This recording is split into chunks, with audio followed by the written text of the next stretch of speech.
Hello all, continuing with the chapter 3. Next topic we see is architecture of a typical data mining system. So last lecture हमने सिर्फ introduction देखा था कि data mining क्या होता है.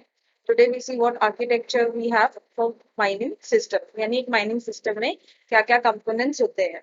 So a typical data mining system is as shown, which is having following major components. That is graphical user interface, pattern evaluation, data mining, database or data warehouse server. This is database and data warehouse, and this is the knowledge base. Now, let us see that in one by one. Database, data warehouse और other information repository यानी ये चीज कुछ नहीं है जो हमने already देखा था कि जो इम्पोर्टेंट इन्फॉर्मेशन जो होती है वो हम स्टोर करते हैं या नॉर्मल डेटा यहाँ पे स्ट्रेटेजिक इन्फॉर्मेशन जहाँ पे डेटा क्लेंसिंग डेटा इंटीग्रेशन वगैरह परफॉर्म होता है जो हमने फर्स्ट चैप्टर में ऑलरेडी देखा था कि डेटा वेयर हाउस में डेटा कैसे स्टोर होते हैं that stage. Next is databases और data warehouse servers. Now, these are the servers which fetches the data from the database. As you can see from this diagram, कि ये जो servers है वो database से या data warehouse से exactly वही information fetch करते हैं, वही information निकालते हैं, which is according to user's requirement, which user needs. तो यूजर को कौन सा इंफॉर्मेशन चाहिए कैसे चाहिए उसके हिसाब से it will just fetch that data. Next is the knowledge base. Knowledge base क्या करता है? It is use to guide the search engine कि कहाँ से है कैसे डेटा लेने हैं यूजर को कैसे टाइप का डेटा चाहिए है what type of data know he is looking for previously कैसे डेटा एक्सेस किया था ये सब इंफॉर्मेशन यहाँ पे होता है. तो ये सर्च इंजिन को गाइड करने में हेल्प करता है कि यूजर को कौन से टाइप के डेटा उसके रिलेटेड डेटा कैसे देने हैं. Next is data mining engine. Now data mining engine क्या करता है? वो क्लस्टरिंग क्लासिफिकेशन जो टेक्निक्स होती है वो सब परफॉर्म करता है. C characterisation classification and cluster analysis यानी जहाँ पे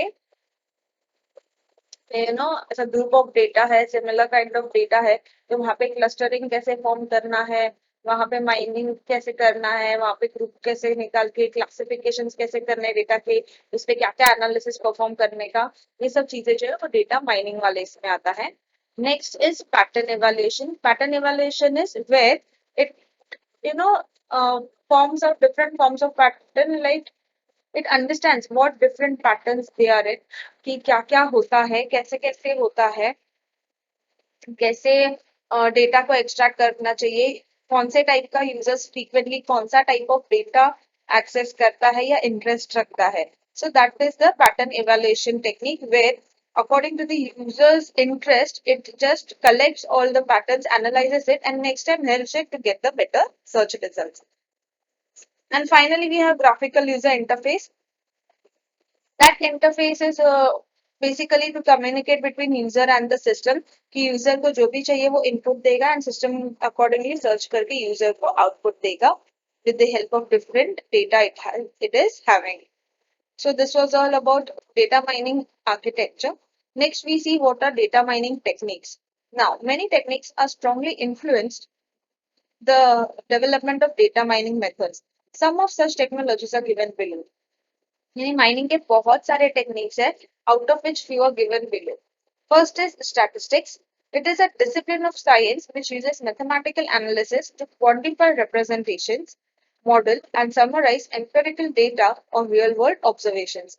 जैसे the name itself suggests statistics is analyze करना different डेटा को कलेक्ट करना उस पर कुछ फॉर्मुलेट करना उसमें मैथमेटिकल मेथड्स डालना उसको प्रॉपरली एनालाइज करके देखना कि कितना क्वालिटी इंफॉर्मेशन या कितना क्वांटिटी ऑफ इंफॉर्मेशन जनरेट हो रहा है उसमें से कुछ समरी जनरेट हो रहा है कुछ इंपॉर्टेंट डेटा जनरेट हो रहा है ये सब चीजें ऑब्जर्व करना. Statistical analysis involves collection of methods and applying them on large amount of data to draw conclusions and the report trend. यानी हम जो statistical data निकालते हैं analysis करके निकालते हैं based on that we get some conclusion कि आगे क्या होगा कैसे होगा कि इसके type का similar kind of data अगर आया तो how are we supposed to do it and based on that we create a report of it. Next is machine learning.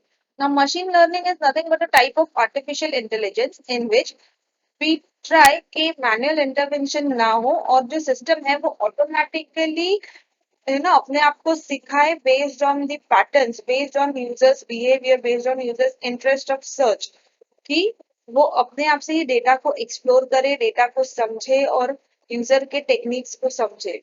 तो यहाँ पे हम कोई भी स्पेशल प्रोग्रामिंग नहीं करते जिस because of which the machine will understand what it has to do.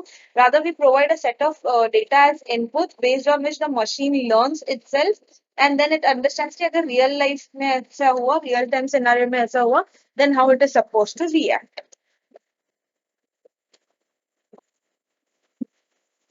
Now, यहाँ पे देखो एग्जाम्पल है मशीन लर्निंग का, that is Facebook news feed changes according to the users personal interactions with other users. अभी आपने देखा रहेगा, आपने कभी अमेजोन पे कुछ चेक किया, फ्लिपकार्ट पे कुछ चेक किया, या गूगल पे या यूट्यूब पे कोई रेसिपीज के लिए देख रहे हो, ऐसा कुछ भी हुआ, तो next time your on next social media, be it Instagram, be it Facebook, तो वहां पे न्यूज फीड में एड्स में आपको ऑलरेडी ये सब चीजें आसपास दिखाई देती है। तो ये कैसे होता है? This is all about machine learning, कि एक मशीन ने आपका पैटर्न रिकॉग्नाइज किया है कि आप कौन से टाइप के यू नो इंटरेस्ट रखते हो न्यूज जानने में, be it sports, be it politics, be it entertainment, be it shopping, be it food. तो वो टाइप का वो पैटर्न्स लर्न करते जाता है, एंड आप जिस भी सोशल मीडिया पे होते हो आपको वो हाईलाइट करके देता है, because you were interested in such kind of patterns at many places. So ये सब जो चीजें होती है मशीन लर्निंग, उसमें चार टेक्निक्स होती है। First is supervise learning, next is unsupervise learning, semi supervise learning and active learning. So what is supervise learning?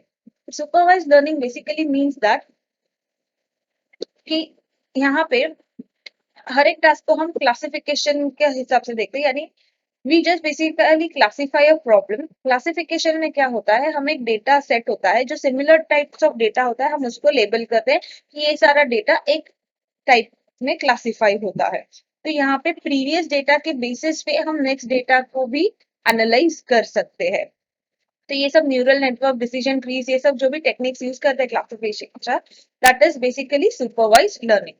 Next is unsupervised learning. Unsupervised learning is basically the learning task is clustering problem. यानी ये cluster करता है where the data sets are not labeled. यानी ऐसा जरूरी नहीं है कि वो हमेशा एक ही ग्रुप में आने चाहिए। Clustering is performed based on some similarities, कि ओके ये सब मिलके एटलीस्ट इतना तो कर ही लेंगे, सेम टाइप का प्रॉब्लम सॉल्व कर ही लेंगे, तो इनको एक साथ क्लस्टर करना चाहिए फिलहाल के लिए। इसके लिए उसको लेबल नहीं किया जाता, because based on different problems they might be clustered different ways, so that is called as unsupervised learning, क्योंकि ये previous data से इसका कोई लेना देना नहीं होता है। Next is semi supervised learning, that is a combination of both, that is supervised and unsupervised learning। तो जब भी क्लासिफिकेशन या ऐसा क्लस्टरिंग परफॉर्म करना होता है और हम नहीं चाहते कि large number of labels generate हो, तब हम ये यूज करते हैं। Also when we know that कुछ चीजों में, कुछ सिचुएशंस में ऐसा होता है previous data reference might needed, so in that case we use semi supervised learning। And the last one is active learning.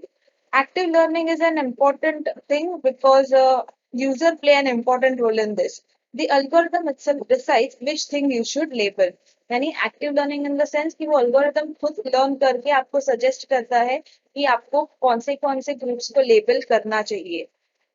It is a powerful approach in analysing data effectively.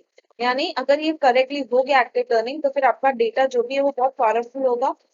Powerful in the sense कि जो भी important है, जो भी necessary है, उतना ही amount of data आपके पास रहेगा, टू द पॉइंट डेटा हमेशा रहेगा। So these were the techniques of machine learning. Next video we see what is information retrieval.